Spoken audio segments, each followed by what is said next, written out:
But this past election day was even worse for the GOP. What's more, they may have a sitting senator, Ted Stevens, who's also a convicted felon serving in Washington, a dubious first for the party. And Sarah Palin recently called for Stevens' resignation, but yesterday she seemed to change her tune a bit. The Alaskan voters have spoken, and me not being a dictator won't be telling anybody what to do. A governor, especially one that's not going to be a dictator in all this, doesn't have control over that. Dictating aside, there are a lot of headwinds right now for the Republicans. Can they get their House back in order? We're joined by Jay Boone, a Democratic strategist, and Phil Musser, a Republican strategist. So, okay, Phil, let's start off with you. You're the strategist here. Hey, Tamara, what a lead-in! Come on, there's got to be some good news here somewhere. We just got that would be called a softball, my friend. That's a softball. You have an open range to hit it out of the park. So you're in your bed and you're dreaming about the Republican Party 4 years from now. How do you come up with your fantasy team looking ahead? Does it include Sarah Palin? All right. Well, here are a couple important things that your viewers need to know. Okay. First of all, we're going to have a couple of key leadership elections in the Republican Party. We're reorganizing our leadership in the House and Senate.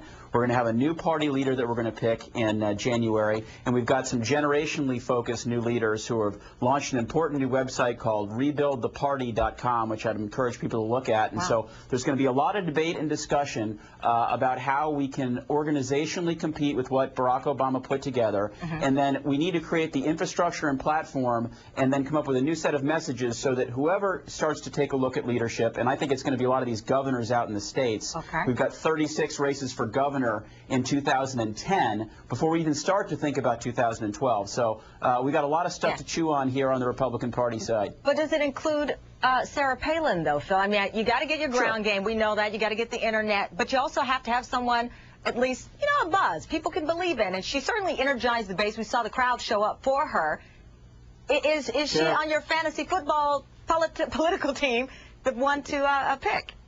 Here's my fantasy football team. Bobby Jindal, Haley Barber, Mark Sanford, Tim Pawlenty, Sarah Palin, Sonny Perdue, John Huntsman out in Utah. There are a host of stars in the Republican Party. I happen to believe that a lot of them reside in the states. Sarah Palin has a big role to play in the future of the Republican Party, no question. Jay, are you nervous, Jay? Because I mean, listen to this. Phil's lineup, and I won't say they sound like the Dallas Cowboys, my favorite team. They sound far better than the Cowboys. Cameron, I'm not nervous in the least. I'm not nervous in the least. Confidence rules today sometimes. I think that the Democrats are going to continue doing what they've been doing, which is to build it from the bottom up. Continue building on their grassroots efforts and the strategy that Howard Dean, the current chair of the DNC, has put forth. I think we're going to continue to build on our 50-state strategy, and we're going to continue to build on appealing to not only the base of the party, but also the center, swing, and independent voters out there. Yeah, Phil, let me ask you, is it how much of this is really about also looking at young people? Will the GOP be able to, in the future, get away from this image that it is the party of older, maybe white, rural voters, and that we might see in your party more Sarah Palins, young, passionate women representing the party, or even perhaps Hispanics who at one point in time were attracted to the party, but you lost them this time around?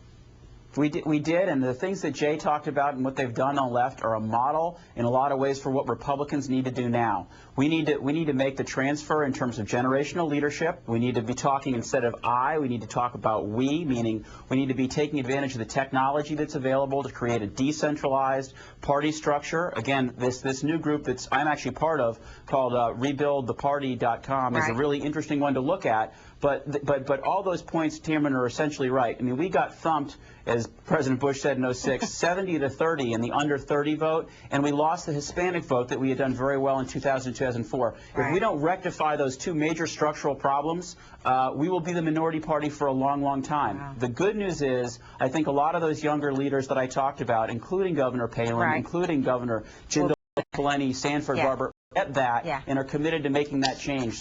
Look for some new leadership ahead and new leadership at the RNC. Okay, that does it for me. Thank you, Jay. Thank you, Phil. I had to get Phil more.